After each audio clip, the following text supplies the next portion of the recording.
Today I'm making rabbit noodle soup. We've been sick. Well, some of us have been sick. And it seemed like a good idea. I think this might be my last rabbit that I had in the freezer.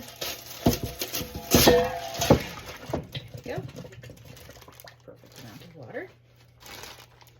So into the Instant Pot he goes. Some of y'all may remember back when I got the rabbits, I was really excited about it, and it was a really fun project. And I think we about broke even. Actually, we probably gained a little bit if you count all the meat. So I sold some of the rabbits. That paid for most of the food that we bought. Not all, but most.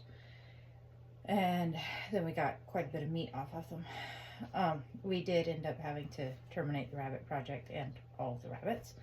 They either went to the freezer or to jars. And it just got to be too much. I found that I could either keep their shed clean or I could be a mother to my children. So of course the rabbits had to go. We're gonna set him for a good long time. Oh, no, no, no. That's not really long enough. Maybe there's that. Anyway, so we ended up butchering all the rabbits. And it was a good call. We needed to. I needed a break. I just had a baby. So we had, 3 children, one of which was a newborn. We were just headed into winter. One of my dogs got loose and killed a whole bunch of my female rabbits. And it was just a painful mess. But I would like to do it again someday. Don't tell my husband. I'm not ready for him to shut it down yet. So I probably will try to talk him into letting me do it again. And because he loves me and he listens to me far too much, he'll probably let me. And when and if we do rabbits again, I will change a few things. I really liked the colony setup. It was fun. I enjoyed watching rabbits play with each other and run around and just be social together. I never had a problem with fighting. A lot of people are concerned about fighting. Never had a problem.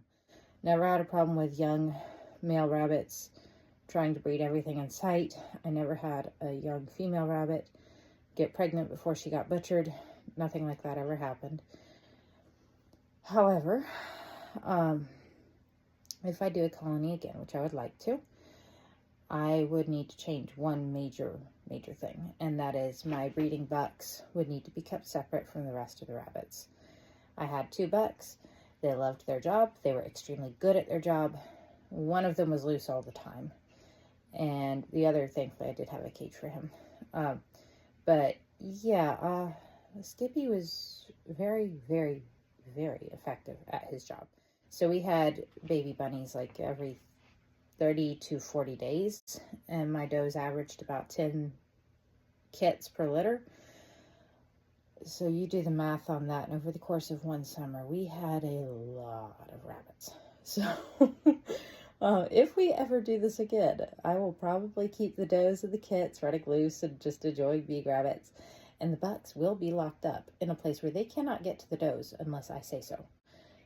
That will help my does have more time between litters to recover. It will also help just my own sanity of knowing when I can expect babies and help keep down on the numbers when I'm not ready for them to just overpopulate their pen, which is what happened. They just overpopulated and I couldn't keep ahead of the cleaning and it became a nasty disaster.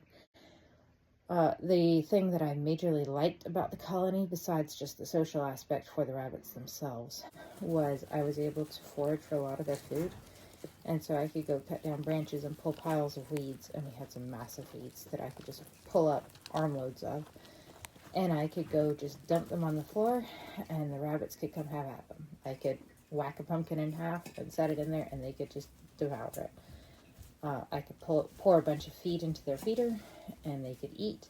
I could set a hay bale in there, and they could eat. And I didn't have to go around feeding each individual cage of rabbits every day. I could have one big community water tank that they could all drink from. Anyway, there were some really nice aspects to it. But having the bucks loose all the time, it just ended up creating too many bunnies. And rabbits produce a lot of manure. And that became a real problem real fast. So, yeah, when and if we do it again, that's the major thing I'd change. Until then, we're going to enjoy the rabbits we have in the freezer. Actually, we've enjoyed most of them. So, I discovered that rabbit is easy to cook with. It's, in my opinion, a little easier to process a rabbit than a chicken. Chickens are a little easier to debone than a rabbit. Again, this is just my opinion. Probably because I haven't done enough of them to know where all the little itty bitty tiny bones are. And my husband always gets them. It's terrible. If one of us is going to get a bone, it's always him. In fish, in rabbit, in whatever. I mean, it could be ground beef. And if there's a bone somewhere, a bone chip that got through the grinder, he's going to get it. Anyway, so poor Luke has nearly gotten skewered on a couple of rabbit bones. And, yeah, but other than that, you use it just like chicken. It's a little leaner than conventionally raised chicken. But I'm so disgusted with conventionally raised chicken anyway that we're not really buying it anymore. I figure the extra rooster here and there, and maybe occasionally if it's on an incredible sale and I decide just to knuckle under. But mostly we eat locally raised pork, beef, and moose. And we also have a lot of salmon. So those are some of the benefits of living in Alaska. And yeah, someday maybe we'll start the rabbit project again. Until then, we'll finish up the rabbit that we have in the freezer and in jars. And I will enjoy the, 30 or 40 rabbit hides that I still need to finish tanning. So there are my thoughts in a nutshell on the rabbit project.